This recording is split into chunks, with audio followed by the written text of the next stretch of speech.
Hello and a warm welcome again to Talk Solent. Talk Solent with me, Chrissie Pollard, where we get the chance to have a good old yarn over some of the hot topics of the day. And with me today are three people with, I suppose you could really say, politics in their bloodstream. Chris Davis, MBE, is from Southampton, born and bred. Hi, Chris. Hi.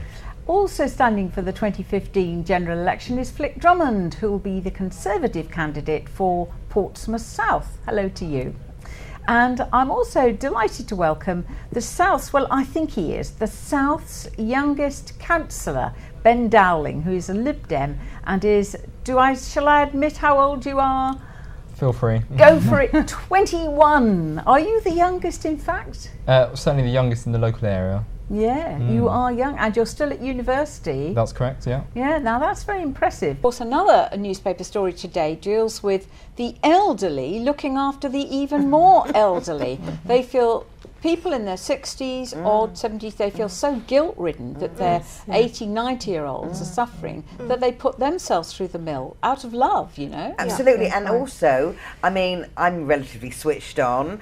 I didn't have to look after my mother, but I had to do that labyrinth of red tape, which is just as distressing because you've got to sort out the money, the continuing care, and it goes on and on and on. I tell you what, instead we'll get on to another just as difficult subject, alcohol. Now, Donna, we asked you here today because I was fascinated by your, it's a charity actually, Life Education Wessex. We are, absolutely. And you go into schools, to even primary schools, to very little ones, to warn them about the future of if they go into drugs and drink, yeah? Yeah, so the education that we provide, the education provision, is drug and alcohol education. 50 years from now, what do we want these islands to look like for our children and their children? For me, this is just not sustainable.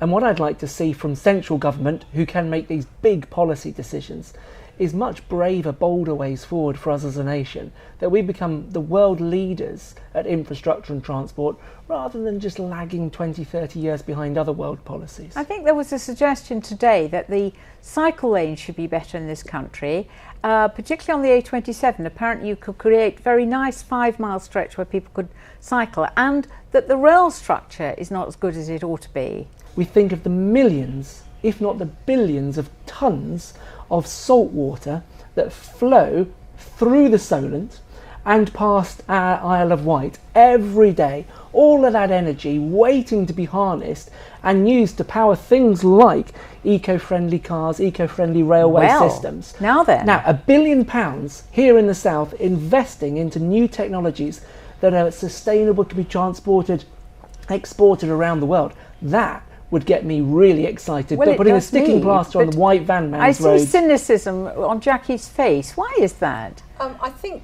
unfortunately, and I think it's in lots of different things like the everlasting light bulb and all sorts of other things. Do you expect people to forego every part of their lives to look after their elderly relatives? That's the question. Well, I think from my point of view, if the patient is in hospital and is now ready to go home, if they want to go on holiday, that's absolutely fine, but then they have to find care for that person for the time they're going on holiday. The size of the operation that we have in the NHS is huge. Why on earth would we need to pay a private company to do this? If they can make money out of it, then we ought to be making that profit, as it were, and farming that back into the life of the But I think it's worrying, isn't it? I mean, what you're talking about is interesting in terms of the mental health care in this country. Yes. Now, that budget's gone right down. It's not seen as a priority. And yet, 1 in 4 of us, 6 of us is going to have some sort of mental health episode. So who makes these decisions about the priorities? Civil servants again, people working in the departments.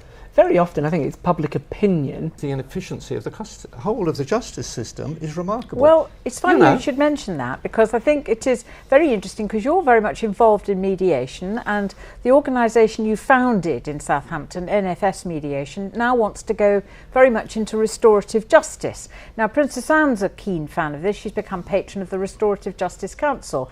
And in very simple terms, restorative justice will replace the courts for certain crimes, won't it? Or certain offences, minor offences, where the perpetrator meets the victim. besides 40% going to believe, 40% volunteer that they've got mental health problems. Let me tell you this, Nick, really quickly. Okay. Today I learned that 2 years of your life gets added on by being a regular volunteer. There we are. This panel, they can't stop talking. They're marvellous, aren't they? Lovely. We must have them back. It is our time, I'm afraid, to say goodbye. And thank you very much for being with us. Now, please comment on what you've seen. talk@thatsolent.com. We would really, really like to hear from you. All right? talk@thatsolent.com. Ian, Jackie and Nick, thank you very much indeed. Yeah, our pleasure. Pleasure. Thank you. Bye-bye for now. We'll see you tomorrow.